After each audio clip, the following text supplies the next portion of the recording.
Bonjour, ici Kitty Antoine pour Paname 360. Aujourd'hui, je m'entretiens avec Joyce Sana dans le cadre de la sortie mondiale de son album Téléma qui aura lieu vendredi 22 novembre au Turbo House à 20 heures. Joyce Sana, comment vas-tu? Bonjour, je vais bien. Alors, comment tu te prépares pour la sortie de ce prochain projet? Alors, la préparation, c'est bien faite.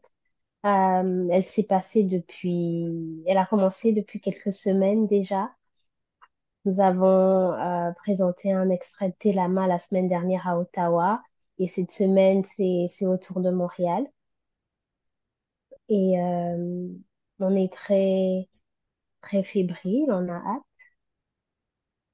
Joyce, tu t'es beaucoup démarqué dans la scène musicale québécoise. De un, de par ton identité congolaise, québécoise. De deux, Oui, par le timbre de ta voix qui est très rock, très rusty, comme on dit. ouais. Et de trois, par l'originalité et la sensibilité de tes textes. C'est pas un hasard que tu as été couronné Révélation Radio-Canada en quelle année encore? 2021-2022?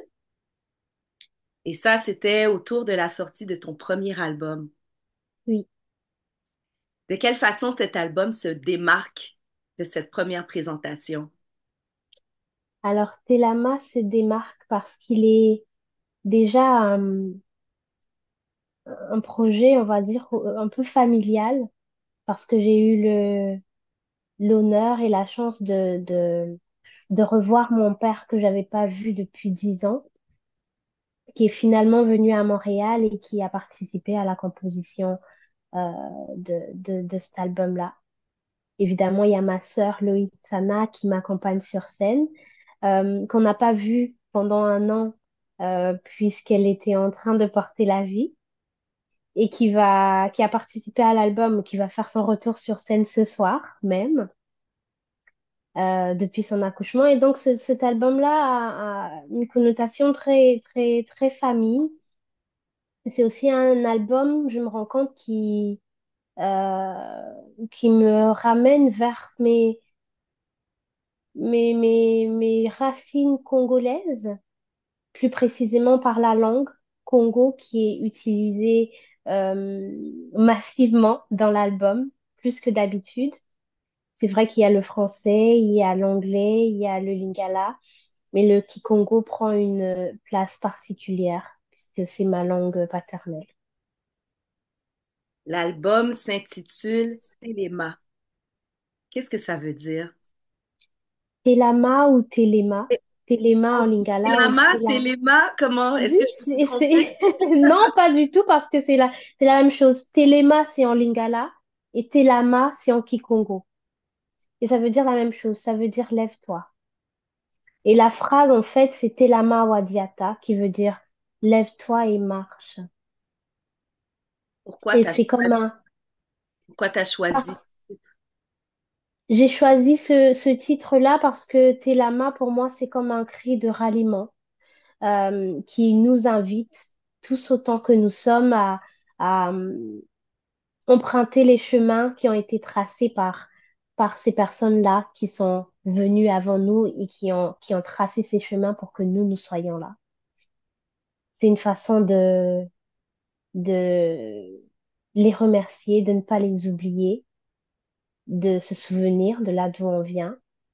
Euh, Telama parle aussi de ces chemins-là qui ont une histoire, de chacune des pierres, et ça parle de courage, d'amour, d'espoir. Là, tu nous dévoiles que ce deuxième projet est beaucoup plus personnel, familial. Oui. C'est comme un peu un retour à tes sources, tes racines. Tu te permets ça. Qu'est-ce quel élément tu gardes de ton premier album qu'on peut retrouver aussi dans ce nouveau projet. Pour ceux qui ne te connaissent pas, il me semble que ça permet, en écoutant ce deuxième projet, d'avoir la curiosité d'aller découvrir ton album de présentation. Je pense que depuis Obosso, qui est l'album d'avant, comparé à Telama, on peut retrouver ce côté blues. Euh, mais ce qui se démarque, je pense que ce sont les rythmiques afro-trap qui ont été rajoutées dans Telama. Il y a toujours cette énergie, cette grosse énergie hip-hop qui est traversée par des guitares rock très saturées. Et évidemment, tous les accents gospel qui sont des sources de mes inspirations qui se retrouvent autant dans Obosso que dans Telama. À part ta famille, avec qui tu avais eu envie de travailler sur ce projet, quel a été un peu le processus artistique pour pour arriver à choisir les tracks finales et savoir avec qui travailler? Comment tu t'y es pris? Ce n'est pas une chose facile déjà, parce que je marche beaucoup par l'instinct et je dis souvent que j'écoute souvent ce que l'esprit me dit, là où il me guide.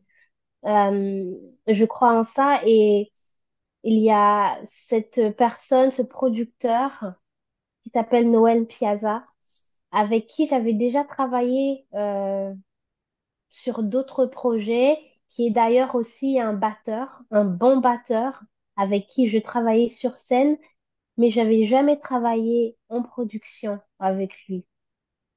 Donc finalement, je lui présente le projet Télama et je lui demande s'il est disponible et si ça le tente. Tout simplement, il me dit oui, mais pourquoi tu m'as pas... Ça faisait longtemps que j'attendais, pourquoi tu m'as pas appelé depuis tout ce temps-là?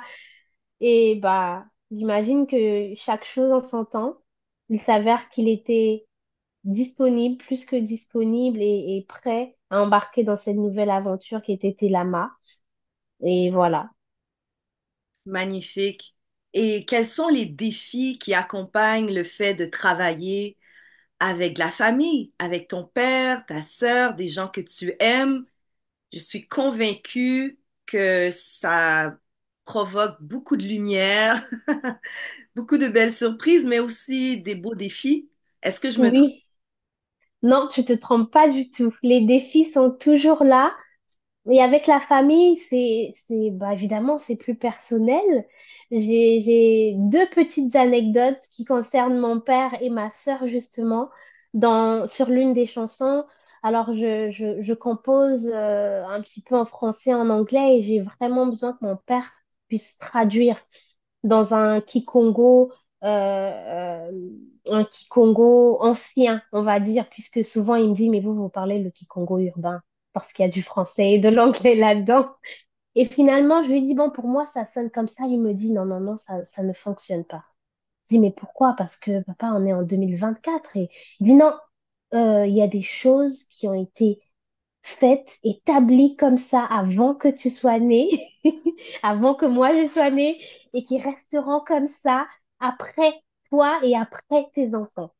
Alors ça ne change pas. Ça, c'était l'un des défis de ce côté intergénérationnel, on va dire. Et j'ai trouvé ça fascinant. Il a fallu trouver une façon de se, de se comprendre et de s'écouter en même temps. Lui en tant que père avec sa fille et moi en tant que fille avec son aîné, avec son père. C'était génial, c'était magnifique. Quant à ma sœur, on a toujours travaillé ensemble depuis qu'on est toute petite. On était les choristes de mon père à 7 et 8 ans. Elle m'accompagne sur scène. Et justement, ça faisait un an, comme je disais tout à l'heure, qu'elle n'était pas sur scène avec moi. Et j'avais prévu le coup. Je me suis dit, bon, au lancement, tu auras accouché, le bébé aura 2 mois, tu ne seras peut-être pas disponible. Alors, je me suis dit, bon, bah, tu seras pas là, mais c'est pas grave. Puis finalement, elle m'appelle. Je sais pas comment tu vas faire, mais là, j'embarque sur le spectacle. parce que la scène me manque trop et j'en ai besoin. Alors, je serai là. Et donc, ce soir, elle fait finalement son grand retour sur scène après 1 an et plus.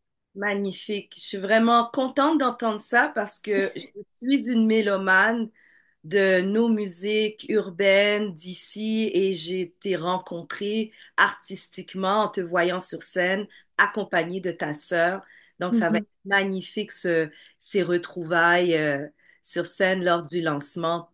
Joyce, comment, dans une carrière artistique, il y a tellement d'éléments euh, qui sont mis à contribution. Il y a la création, il y a le studio, il y a la Oui. scène, euh, tellement d'aspects qui rentrent en compte dans ta carrière. Est-ce qu'il y a un aspect que tu préfères plus qu'un autre et pourquoi? Je pense que l'aspect que je préfère, ce serait la scène. Parce que je pense que c'est celui que j'ai toujours connu depuis que je suis toute petite. Et la scène, pour moi, ce n'est pas seulement celle du festival, celle où on voit beaucoup de monde. Pour moi, la scène, euh, c'était tout simplement, depuis que je suis jeune, à la maison, la cour, avec mon père à sa guitare. Pour moi, c'était ça mes premières scènes. L'église, la chorale. C'était ça mes premières scènes. Puis au fur et à mesure, aller chanter à l'extérieur, découvrir les autres, parler avec les autres, partager sa musique, donner et recevoir. Je pense que c'est ce que j'aime de la scène. Ta réponse me fait sourire parce que je pense que c'est là où moi, en tant que fan de toi, où je préfère te voir, parce que tu es un petit bout de femme qui occupe beaucoup d'espace de par ta lumière, ton énergie, ton amour aussi pour le mouvement. Mhm. Donc, je suis pas étonnée parce que ça se voit. Est-ce que est-ce que sur cet album, justement, de Téléma, il y a beaucoup de pièces où on danse, ou c'est plus des pièces où on réfléchit, où on relaxe? C'est quoi la vibe en général de l'album? Et il y a combien de morceaux? Alors sur Telama, il y a 11 morceaux, plus précisément euh, 9 chants et 2 interludes, tout aussi intéressants les uns que les autres. Et pour répondre à l'autre question, j'allais dire, nos musiques sont des musiques qui font réfléchir en dansant, qui font pleurer en dansant. Et on peut danser et réfléchir en même temps.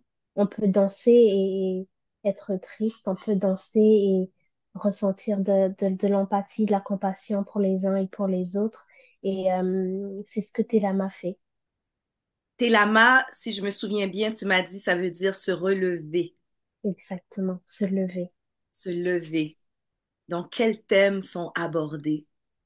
Sur quoi tu as envie de nous faire réfléchir en mouvement? J'aimerais qu'on réfléchisse au fait de se réunir et de se lever ensemble pour pouvoir marcher dans la même direction parce que j'ai l'impression qu'on se lève mais qu'on ne va pas dans la même direction. Parfois on se lève et qu'on est perdu. Parfois on se lève et on ne sait plus où s'en aller. On se lève et on a perdu notre élan, par exemple. On se lève, on marche et on va dans une direction contraire. Et Télama, c'est tout simplement se lever ensemble et aller dans la même direction. C'est un rassemblement et c'est vraiment un rassemblement où tu nous invites. Merci pour cette invitation. Ça me permet de rappeler à nos abonnés que ce deuxième album est disponible à partir d'aujourd'hui, vendredi 22 novembre 2024, au titre de Télama.